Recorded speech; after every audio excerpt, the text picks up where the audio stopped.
I've been wanting to make this video for a long time, so trust me, I'm excited to show you this one. Now the title sounds a little bit absurd, but it is true, and I want to show you how I literally have built a second brain. Now, as you can tell behind me, books are something that are definitely a big part of my life. You know, wisdom, knowledge, it is part of my pursuit in basically becoming an exceptional human being.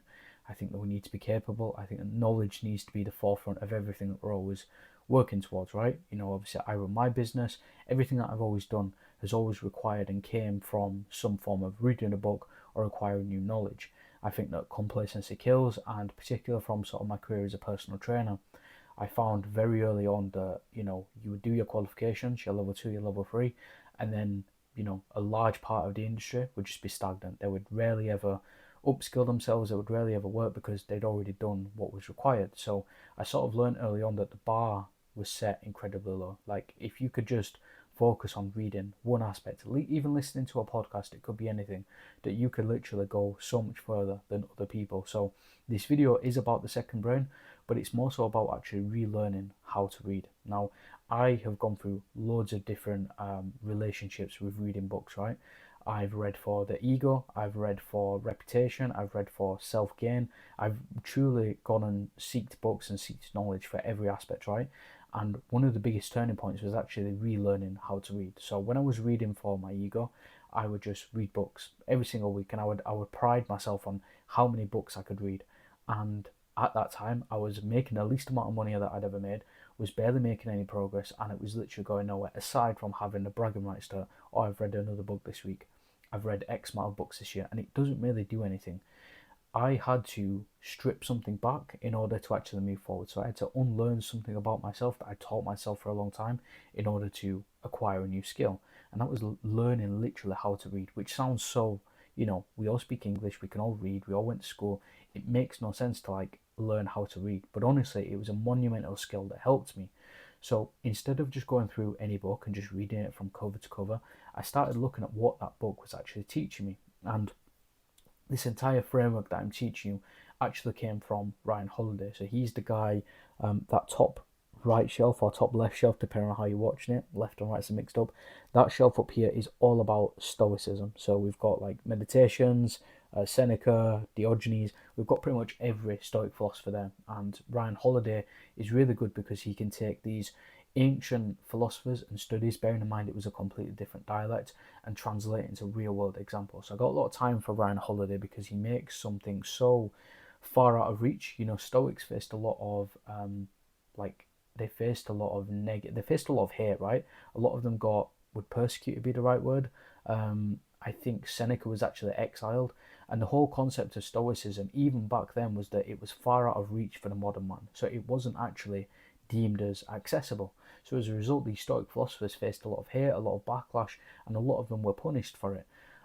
So the thing with Ryan Holiday, what he's got the ability to do is take this again, even in the modern day world, Stoicism is so far out of reach. It's not taught in schools, most men don't know about it. So to be able to take something so ancient and so powerful, yet translate it into modern day practices, that's why I like a lot of his books. And I do follow a lot of his YouTube videos, and that was where I actually learned about the second brain. So learning how to read was exceptionally important, because now what I'm able to do is understand the book. I can still get through it in good time. Like I'm still able to get through a good amount of books and get through my collection because I'm always seeking for new knowledge. But now I'm actually able to retain the information. So instead of trying to memorize everything, I'm now able to just think about one specific thing that I can action. Because that one specific thing that's actioned is worth far more than trying to remember and recite the entire book, where you're not really going to remember it. The only time that it's relevant is for when you're having a conversation, when you're ranting and you're saying, oh, I read this book and it's because of that. You may sound smart, but it's not actually going to drive you forwards. So trust me, whatever I'm coming to you guys with, I've done it and made the mistake myself. So the second brain is here. Now, I know big reveal is a bit of a letdown. It's just some random ass folder. But I can promise you, this has been monumental when it comes to me learning and acquiring new knowledge. Now, if we look at the brain, what is it? It is basically just a library and an archive, an external hard drive, if you may, of memories, thoughts, beliefs. Pretty much everything that we have either been told or seen or do or watch is then basically stored and interpreted in our brain so that we can recall it, right? Now, we don't have access to 100% of our brain, because if we did, that would mean you'd have to tell yourself how to beat your own heart, how to flow your own blood, how to contract your muscles, it would be a complete nightmare. So we don't have access to the full 100% of our brain. Despite what the movie Limitless will tell you, it is not theoretically possible. However, we can use the brain and we can understand how it works to be able to recall certain information. For example, you've got the left side of the brain, you've got the right side of the brain. Certain people are more creative, some people are more logical. The brain is geared in a way where it will allow you access, and you will almost be given these set traits, and you can level these up. And so if we look at how the brain works in regards to past memories, if you think about something when you was younger, you will remember something that happened when you was 10, but you won't remember something that you was 5 because maybe it was traumatic, or maybe it just didn't serve you to remember it. So the brain is almost like an archive of remembering this stuff. But the issue here is that you've got to look at the past and all of these situations, emotions, memories that you've got, and then you've got to then basically combine that with the modern day thoughts you're having. We have over 70,000 thoughts a day. Most of them are negative, and most of them are actually repeated cycles from the past. You wake up every morning, first thing you do is check your emails because you had something to do the day before. So your thoughts aren't even your own thoughts, they're thoughts of the past. So we can look at the second brain as a way to, when you're reading books, we can split it into different segments. So I'm going to open this up, and right off the bat, it is literally just almost like a portable cabinet, right? And what we have is different sections that focus on specific aspects. So we've got one for sales, we've got one for mindset, we've got one for, marketing, we've got copywriting. I'm reading backwards, by the way, so give me some credit. We've got productivity, psychology and behavior, YouTube studies for obviously when I'm watching like freelance videos. We've got one for Robert Greene because I went through a phase where I was reading a lot of his books. Leadership and influence, very important for my line of work. Money and finance, equally important. And then we go into like spirituality, and then I think I've got one on chess for when I was learning how to play chess. So if we look at how that's set up in correlation to how the brain works, the brain is set up in the exact same way. It will have all these little different compartments, these little neurological like archives, if you may, of things where if you're in a certain situation, you're able to recall on that and think, hang on a minute, I learned that when I was 5. But that is almost impacted because you've got to then think of that whilst obviously leading an already busy schedule. This is why you'll learn stuff, you'll read stuff, and 3 months later you've forgotten it because you're relying on your own subconscious mind to hold on to it.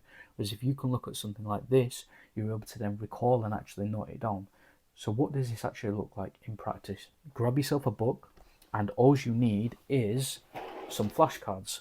So if I go to here, you can get these really, really cheap, and they just look like this. Write the title of your book down, and then you just want to take up no more than 3 points. The idea of this is these need to be concise points from the book. So if you've read something, could be 48 Laws of Power, could be a story book, could be a spirituality book, could be anything. Each flashcard needs to contain 3 points. And you don't want to be searching for this, you've just got to let the knowledge come to you. And the reason why we do this is because instead of now having to rely on your mind, you've literally built a second brain. So I can now go to that, and if I want to seek out new finance knowledge, I've got these flashcards which I can actually go and take. So if I go to, let's do a spirituality one, right? And I have loads, like big, massive wads of them. So every book I've ever read, I will always try to write down these different flashcards.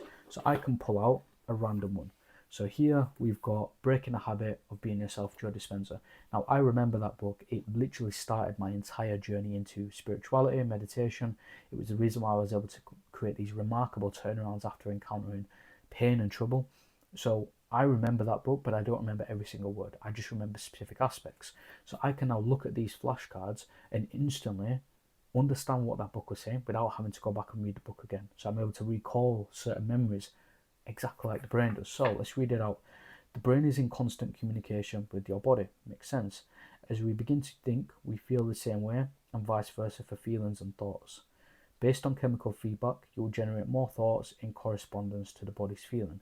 So that is very insightful to teaching us how our thoughts and our feelings are almost intercommunicated, and one influences the other. We need to be able to think greater than how we feel.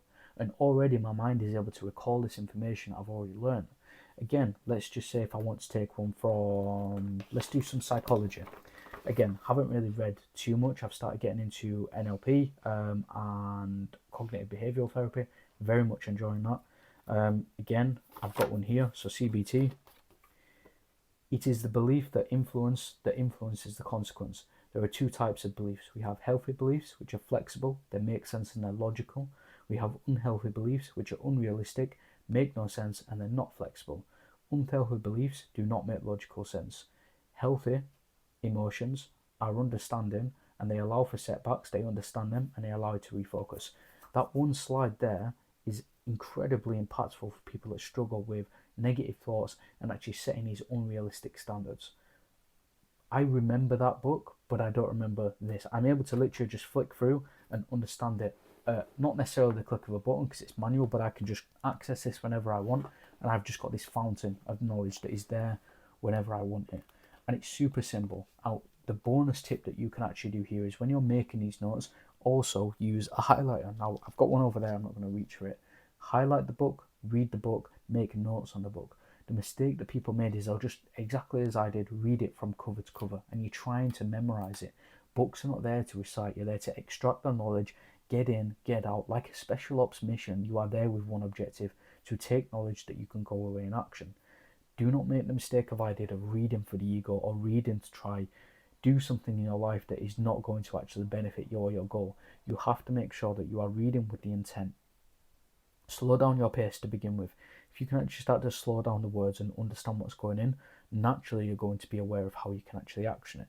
But if you're just rushing through it and you're trying to get through as many as you can and you're just trying to blitz through it, you're skimming it, nothing is really actually going to sit with you. Instead, look for that one specific thing. Of all these books that I've read, and I haven't read them all in my collection, but I've read a good chunk of them, 48 Laws of Power is perhaps one of the most famous ones. I don't remember all of the 48 Laws of Power. Some of them are a load of rubbish, but there is one that I absolutely love, which is always say less than necessary. So that allows me to understand people. I can see what they're thinking. I can see their behaviours, interpretations. Also, I don't have to say anything. So I'm not indicting myself. I'm not putting myself in a situation that's going to create drama or conjure up more problems because I'm speaking less than necessary. That one law has allowed me to do more in my life as opposed to trying to memorize all 48. Do you understand the point that I'm trying to make of don't look to memorize everything. Look for the one thing. It's going to vary from person to person. So I've said the law that I feel the most impact from. It's going to be different from you. Some of these books, you may not actually pick up anything. So there's been some books because when you read something, you don't necessarily read the book, you're reading your level of consciousness. That's why when you can go back to a certain movie, the second time round, you see it differently. You understand it more. So there are absolutely some books where you're not going to understand anything. That's even more important why you need to be writing it down, because that way you're going to reinforce at least something. You can make your own interpretation of the words. But maybe when you go back to it a second time and you actually begin to understand it. There are some books that I am absolutely going to reread. For example, there are some in here. We've got some of the marketing. So I've read 22 Immutable Laws of Marketing. Law 9 equals law of opposite. If you're shooting for second place, your strategy is determined by the leader. So that is going over copying people. That is like what Waldo Emerson said, if imitation is suicide. I would not have been able to remember that if I did not have these notes, if I did not create this mind, because I'm battling too many to remember to begin with.